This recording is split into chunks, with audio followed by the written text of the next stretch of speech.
There once was a tree named wulfred. Wulfred was not, however, like all the other trees in the forest for a number of reasons. First, Wulfred was not in a forest, but rather in a small park in the city. Second, Wulfred had a name, and the other trees didn't. And third, Wulfred had superpowers. What kind of superpowers, you ask? Wulfred had the power to be poetic.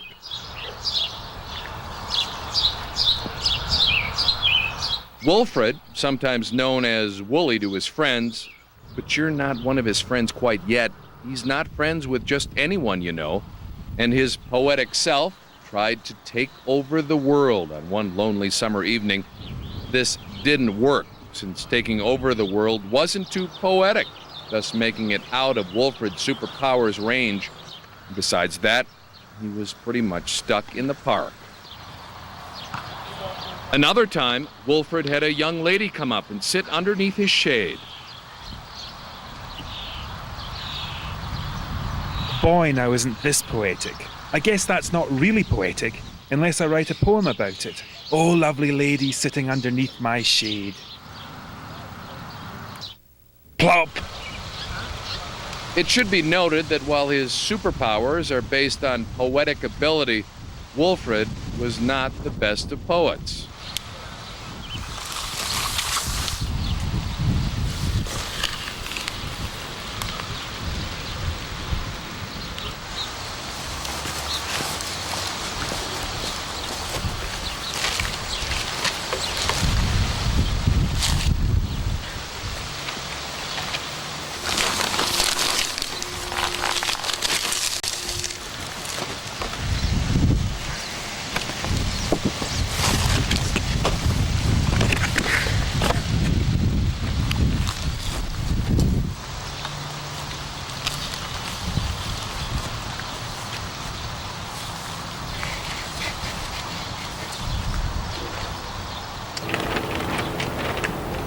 It's a damn shame.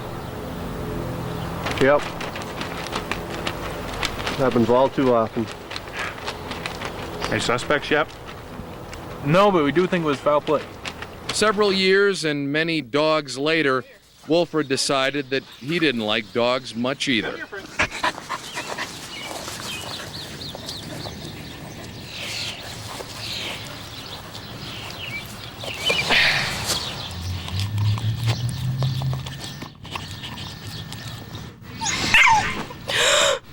Well, that's not really that poetic yet.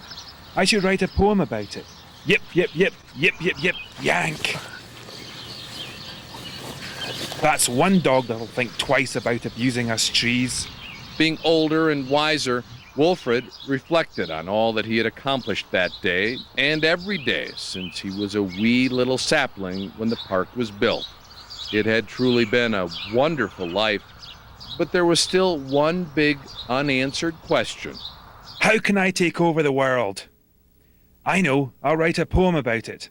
But since I'm only one tree and the world is very big, it should be a longer poem.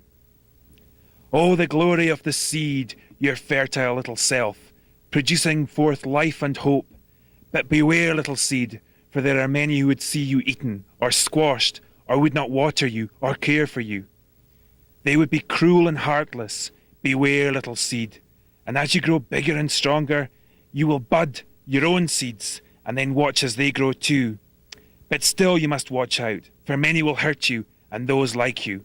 You cannot let them harm your seeds. You must defend yourself. You must rise up against those who would hurt you before they get the chance.